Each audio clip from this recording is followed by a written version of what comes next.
This video was sponsored by Manscaped. I love their product, the Lawnmower 3.0. I made a whole video about it on my second personal YouTube channel, Zach Schambler. I recommend them. Go to manscaped.com, use promo code CLNS20, CLNS20 for 20% off of your purchases. Josh writes in, he says, since you're a fan of both Star Wars and football, which Star Wars character do you think would be the best NFL quarterback? Who would be the worst? So to me, Obi-Wan Kenobi would clearly be the best quarterback from the Star Wars universe. He's a good decision maker. He's disciplined. He's very talented. He's a good leader. He's wise. He's got all the traits that you'd want in a typical quarterback. So Obi-Wan is the best quarterback I can think of from the Star Wars universe. Han Solo would also be interesting. I think Han Solo would be kind of like a Brett Favre style gunslinger who is not always pretty, but he gets the job done and does pretty dang well. I thought maybe Poe Dameron.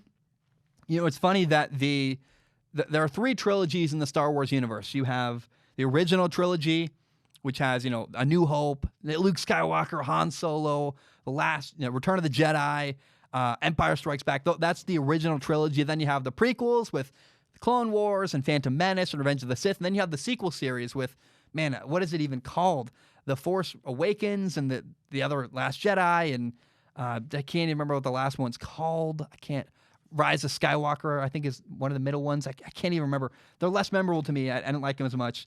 And none of the characters in the sequel series, though, really would make great quarterbacks. Maybe Poe Dameron, but he really struggled with authority. He couldn't listen to, in that middle movie, Poe really didn't listen to Princess Leia, and it shows that maybe he's not very coachable.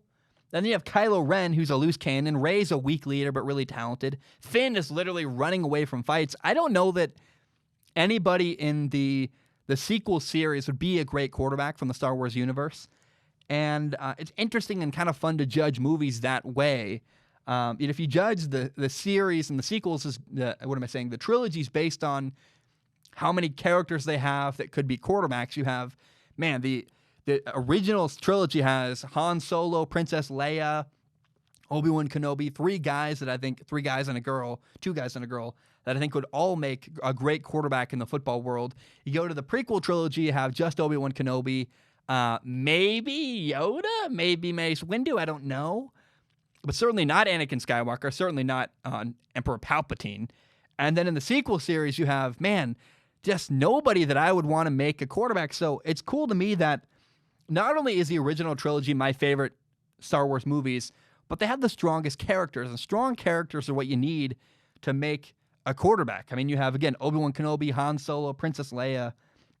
And the fact that Luke, the main protagonist, kind of the Star Wars original trilogy, is he's kind of the weakest character in the bunch. That's very telling and shows how good all the characters are in that original trilogy of Star Wars movies. And man, I will never, ever waver. I just think, man, they're so special. I love, love, love the original trilogy.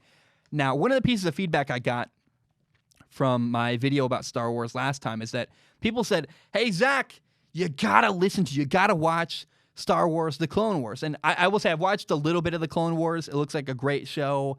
Someday I'll give it more time and really watch it. But I want to say there's one flaw in everyone's argument. People say, well, hey, the Star Wars Clone Wars TV show solved the problem with the Star Wars prequel trilogy. No, it didn't. No, it did not. There's a great TV show out there that makes Anakin Skywalker much more nuanced and much more interesting. But it doesn't mean that the movies still weren't a failure from a storytelling perspective. If you need to make a whole other TV show to make a trilogy of movies work, it's bad writing. That's a bad story. That's bad execution. And I understand. I have sympathy for people who say, and they're not wrong. The people who say, hey, you know, Star Wars The Clone Wars makes the prequel trilogy much better. Yes, it's a really good way to augment that trilogy. You get more storytelling. You get much better storytelling. It's really nuanced and interesting. But again, if you need a whole other TV series to make a movie trilogy not awful, that's a really bad sign. And all it really does is show just how bad the Star Wars prequel trilogy is, in my opinion. Okay, Caleb writes in. Caleb says. And again, like when I was a kid, I enjoyed watching Attack of the Clones, and I saw Revenge of the Sith in theaters with my dad. I got a trading card of Darth Vader. It was like one of my highlights of my life. Like, I'm not saying the prequel trilogy is fun. I enjoy watching them. Like, if I sit down, I think Attack of the Clones is the most interesting movie. Got that giant battle sequence, and every time I see it on TV, I sit down and watch it. I'm not saying they're the worst movies ever, but they're weaker from a storytelling perspective than a lot of other movies out there, and they could have been better, and it's just sad that there's a missed opportunity, and Phantom Menace especially has so many missteps, that I hate. Oh, it's awful. And I don't know. I just, they're not the worst. I'm not trying to make people's childhoods sound terrible. That's not my point here, but definitely the prequel trilogy could have been better, and I'm sad that it's not.